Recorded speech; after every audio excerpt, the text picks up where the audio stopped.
ربما راح يكون إذا لم أكن يعني مستبقا الأحداث سيكون طول عرض في المنافسة. لما يكون هناك عرض طويل معناتها مغامرة ومجازفة، لأنك ستأخذ من وقت المشاهد وقتا طويلا. يجب أن يكون لديك من الطاقة ولديك من الجديد ما تستطيع أن تتحكم في المتلقي طول هذا وخارج الجمهور. وأنا من الناس الذين يؤمنون بأن الجمهور عنده أهمية كبيرة في تقييم العرض. لماذا؟ لأنه أولا هذا جمهور جمهور واعي، بيبليك افيرتي. ثانيا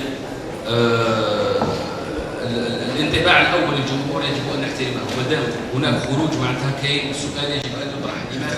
لوقت قصير في قراءة أخرى، هل تأتون للحظة أو هل تأتون قليلا؟ بالنسبة ذكر أخي الكريم بالنسبة إلى طول العرض،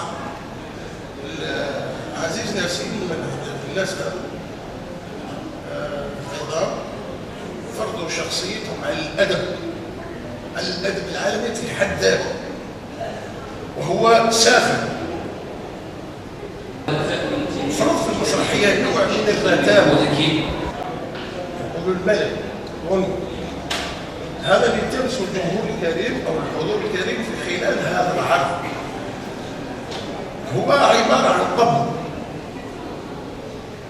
طبع الحياة هذيك اللي فرض على أسرته على زوجته على وليه على بنته اللي عندها كل التطلعات كل الآفاق، لكنه هو خزنه.